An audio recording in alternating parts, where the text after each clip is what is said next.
Hi, I'm Judy Shaw. I'm on the floor of the New York Stock Exchange. Joining me today are actors Dennis Quaid, Kristen Cooke, and Cary Elwes. Thanks for joining me, gentlemen. Thanks for having us. Thank you. So, Dennis, tell me why you're at the New York Stock Exchange today. We are with on the Otter More that's on Crackle, and we came down here for the closing bell to ring it, and I guess to make history because I broke the gavel. We'll talk about that in a little while. There you go. So I have a question for all of you. Tell me what's unique about working with Crackle opposed to traditional television. Cary, why don't we start with you? For me, I was really impressed by how collaborative they are and how involved they are with us in terms of creating the show and molding it and molding our characters. So for us, it was a creative freedom that you very rarely see in television. It seems to be the future of television. It's how people watch television these days. You know, people stream. You can choose, you know, whether you want to watch 10 episodes at once, or 2 or 3 or 4, and you can really fit it around your own schedule. And Crackle specifically is a unique model. It's unlike any of the other streaming platforms. Because it's free. Yeah, It's absolutely free. There's no subscription. You can just Google it on any device you got. Go to Crackle, and you're watching on any device you have, and you don't pay a penny. Oh, well, free sounds good. No sign up. No delay. All right, Cary, this is a question for you. Art runs in your family. Yes. Tell me about that. Well, my father was a portrait painter, and my grandfather was a portrait painter, and my mother was an interior designer. So I grew up in the art world, and I went to a lot of museums and galleries as a child and auction houses. So that really helped inform me when it came to create this character for the show. So it was, I was really blessed in that sense, you know. Now, Dennis, you're an executive producer on the show. How is that different from the role you play as a character on the show? Well, my character on the show is he's above the executive producer. Let's just put it that way in his own mind.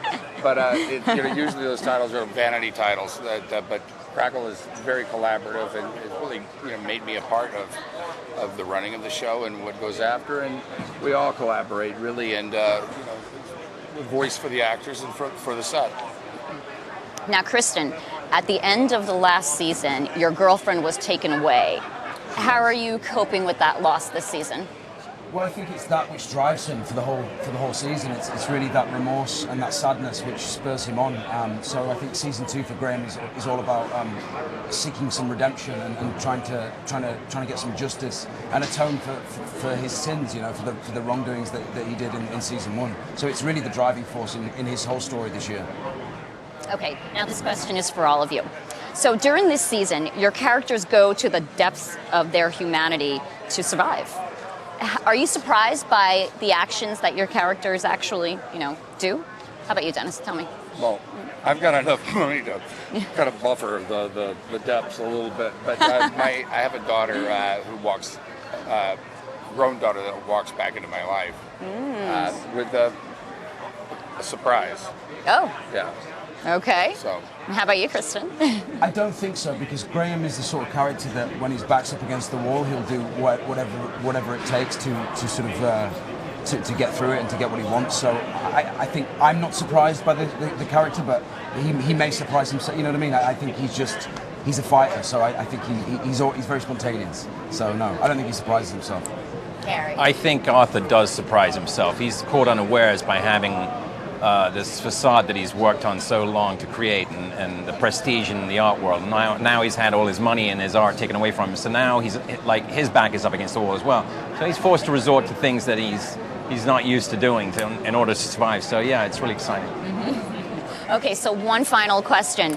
We were talking about this gavel before and how you broke it. So how did this happen? What was it like to ring the bell and break the gavel? I guess we were enthusiastic enough, but I guess if you break it, you buy it. Yeah. You get to take it home. Yeah, it's a nice little commitment. How about you guys?